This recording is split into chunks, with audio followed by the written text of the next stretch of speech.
आज हम इस वीडियो में बात करने वाले हैं layout of pharmaceutical manufacturing plant के ऊपर हम डिस्कस करेंगे। अगर किसी प्लांट का एक प्रॉपर लेआउट होता है तो वो एक एफिशिएंट प्रोडक्शन कर सकता है, प्रोडक्शन अच्छी तरीके से कर सकता है और कोऑर्डिनेट वे में कर सकता है। प्रॉपर लेआउट में कौन कौन सी इन्फॉर्मेशन आ जाती है? वर्क प्लेस के रिगार्डिंग इन्फॉर्मेशन आ जाती है, कोऑर्डिनेट वे में जो ऑपरेशन हो रहे हैं उनके रिगार्डिंग इन्फॉर्मेशन आ जाती है, और फ्लो पैटर्न ऑफ मटेरियल, एक कोऑर्डिनेट वे में मटेरियल का प्रोडक्शन हो रहा है उसके रिगार्डिंग आती है इन्फॉर्मेशन। इस स्टोरेज स्पेस आ जाता है, इसमें इन प्रोसेस इन्वेंट्री आ जाती है, और इसमें फिनिश्ड गुड्स हो गए, ऑफिस के लिए स्पेस, टॉयलेट्स के लिए स्पेस, ये सब आ जाता है। अब हम बात करेंगे इम्पोर्टेंस ऑफ प्लांट लेआउट के ऊपर।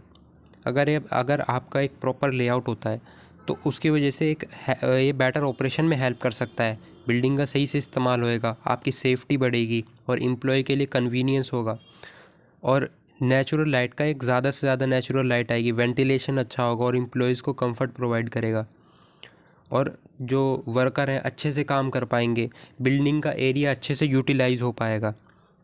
अब हम बात करने वाले हैं टाइप्स ऑफ प्लांट लेआउट के ऊपर हम बात करने वाले हैं। पहला आता है हमारा प्रोडक्ट लेआउट। प्रोडक्ट लेआउट में हम क्या करते हैं, जो मशीन होती हैं, जितने भी इक्विपमेंट्स होते हैं, हम उनको एक सीक्वेंस में लगा देते हैं प्रोडक्शन के अकॉर्डिंग, कि सबसे पहले हमें उस मटेरियल को हीट करना है, फिर उसको या डिज़ाइन करना है, फिर उसको पैकेज करना है। इस सीक्वेंस के अकॉर्डिंग हम मशीन और इक्विपमेंट्स को लगा देते हैं। इसी वजह से हम इसको वन लाइन लेआउट भी कह देते हैं। दूसरा आता है हमारा प्रोसेस लेआउट। प्रोसेस लेआउट में हम स्पेसिफिक ऑपरेशंस के लिए, जैसे ग्रेन्युलेशन हो गया, आपकी कोटिंग हो गई, इन जैसे ऑपरेशंस के लिए एक अलग से वर्क स्टेशन बना देते हैं, और वो वर्क स्टेशन हम शॉर्ट डिस्टेंस पे बनाते हैं, थोड़े थोड़े डिस्टेंस पे बना देते हैं। फिर आता है हमारा fixed position layout. Fixed position layout में बेसिकली एक फिक्स्ड लोकेशन पर पूरा कंप्लीट प्रोडक्शन किया जाता है, उसे ही हम फिक्स्ड पोजीशन लेआउट कह देते हैं। कंबाइंड लेआउट में क्या होता है, जो प्रोडक्ट लेआउट है और प्रोसेस लेआउट है, ये इसका कम्बिनेशन होता है, इसी को हम कंबाइंड लेआउट कह देते हैं। अब हम बात करने वाले हैं sections of pharmaceutical manufacturing plant के ऊपर।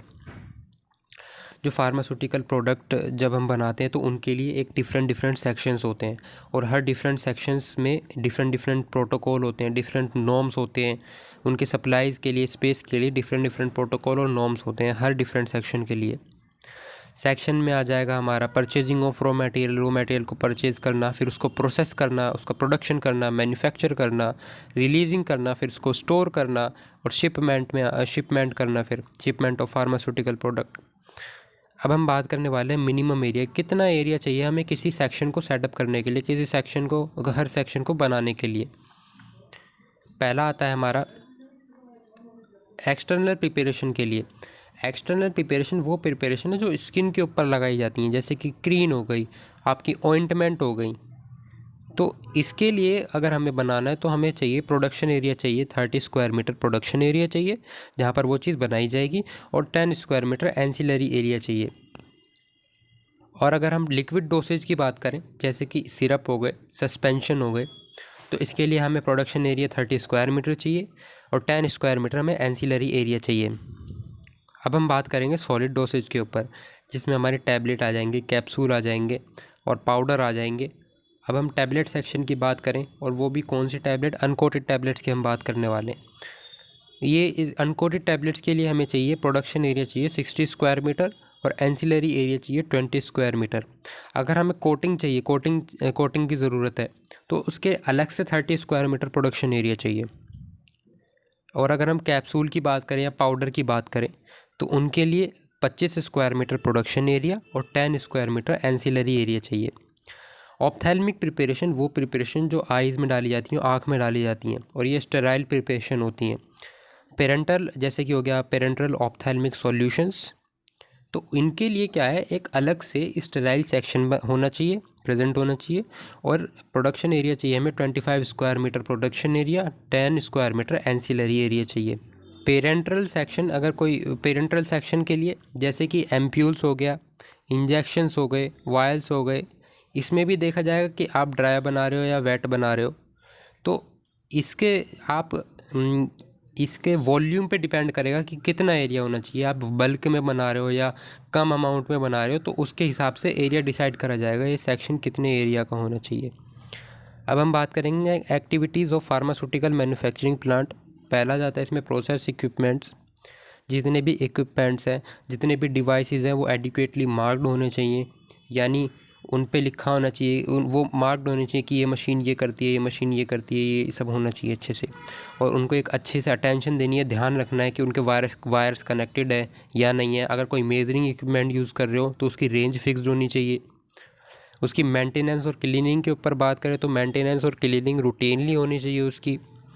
और जो इंडिविजुअल है उनको रिस्पॉन्सिबिलिटी देनी है, जो पर्सनल है, जो वर्कर है, उनको रिस्पॉन्सिबिलिटी देनी है कि ये इक्विपमेंट क्लीन करना है और एक शेड्यूल बनाना है। आज ये पर्सनल क्लीन करेगा, कल पर्सनल ये क्लीन करेगा, तो इस वजह से इस तरीके से शेड्यूल बनाना है। और उनको इंस्ट्रक्ट करना है, उनको बताना है किस तरीके से हम इसको असेंबल करते हैं मशीन को, या डीअसेंबलिंग करते हैं, रीअसेंबलिंग करते हैं, यानी उनके पार्ट्स को कैसे खोलते हैं, फिर उनको असेंबल कैसे करते हैं, जोड़ते कैसे हैं। उसके बाद जब भी आप कोई इक्विपमेंट यूज़ करते हो तो उससे पहले हमें उसे चेक भी करना है कि भाई ये इक्विपमेंट सही चलता है या नहीं चलता। कैलिब्रेशन, सारे इक्विपमेंट, जितने भी इक्विपमेंट्स हैं, जितनी भी मशीन है, वो कैलिब्रेटेड होनी चाहिए आपके कंपनी के स्टैंडर्ड्स के अकॉर्डिंग। और वो कैलिब्रेशन सर्टिफाइड होना चाहिए, और कैलिब्रेशन का एक पर्टिकुलर रिकॉर्ड मेंटेन करके रखना है। और जितने भी जैसे वो इक्विपमेंट आपको यूज़ नहीं करना जो कैलिब्रेशन क्राइटेरिया में नहीं आता। अब हम बात करने वाले हैं डॉक्यूमेंटेशन एंड रिकॉर्ड्स के ऊपर। जो पर्सनल, जो वर्कर, जो मशीन को क्लीन कर रहा है और जो उसको यूज़ कर रहा है, उसके रिकॉर्ड मेंटेन करने हैं। और रिकॉर्ड्स में जैसे डेट आ जाएगा, टाइम आ जाएगा, किस तरीके का प्रोडक्ट है, कौन सा बैच नंबर है, पर्सन कौन क्लीन कर रहा है, कौन सा पर्सन उसको मेंटेन करके रख रहा है, उस इक्विपमेंट को मेंटेन कर रहा है, उसका रिकॉर्ड होना चाहिए। अब हम बात करने वाले हैं records of raw material, intermediate, API, labelling and packaging material. इनके भी रिकॉर्ड्स होने चाहिए। रॉ मटेरियल, पैकेजिंग मटेरियल, इन सब के भी रिकॉर्ड्स होने चाहिए। और सारे रिकॉर्ड्स को अच्छे से मेंटेन करके रखना है। रिकॉर्ड्स में मैन्युफैक्चरर का नाम होना चाहिए, क्वांटिटी कितनी है मटेरियल की वो भी होनी चाहिए, सप्लायर का नाम होना चाहिए, रिसीट नंबर होना चाहिए, रिसीट पे डेट होनी चाहिए, रिज़ल्ट और कंक्लूज़न भी होना चाहिए कि क्या क्या रिज़ल्ट रहा, क्या कंक्लूज़न रहा।